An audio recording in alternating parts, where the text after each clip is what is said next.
नमस्कार मित्रांनो, online tutor या आपल्या यूट्यूब चॅनलवर मी विशाल सोनवणे सर, प्राथमिक शिक्षक ग्रुप अहिल्यानगर सर्वांचं सहर्ष स्वागत करतो.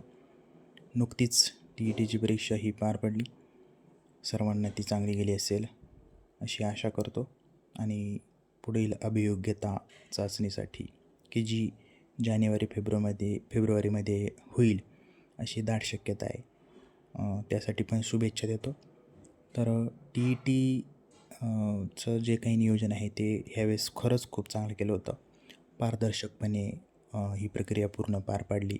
महाराष्ट्र राज्य परीक्षा परिषदेने बायोमेट्रिक प्रणालीद्वारे हजेरी केंद्रांवर CCTV तुम्ही पाहिलेच असतील की CCTV व बायोमेट्रिक ही खरंच खूप चांगली. थोडा वेळ लागला मित्रांनो, परंतु वेळेत त्यांनी पूर्ण नियोजन केलं होतं.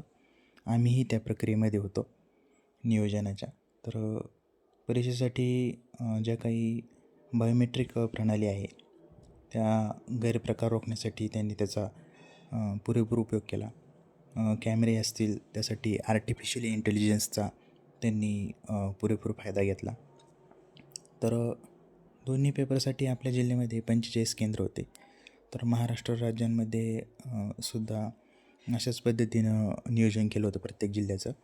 तर आपल्या जिल्ह्यामध्ये जवळपास 6,373 म्हणजे जवळपास 500 अनुपस्थित होते पहिल्या पेपरसाठी आणि दुसऱ्या पेपरसाठी जवळपास 1000 विद्यार्थी म्हणजे आपले शिक्षक बंधू हे अनुपस्थित होते.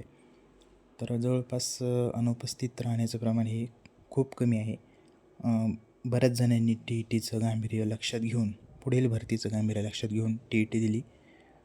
पहिला पेपर मी रिॲक्शन घेतल्या काहींच्या, तर त्यांचं मत असं आलं की पहिला पेपर थोडासा अवघड होता. त्या तुलनेनं सेकंड पेपर हा अगदी सोपा, सहज पास होईल, कमी अभ्यास जरी असला तरी पास होईल असा होता.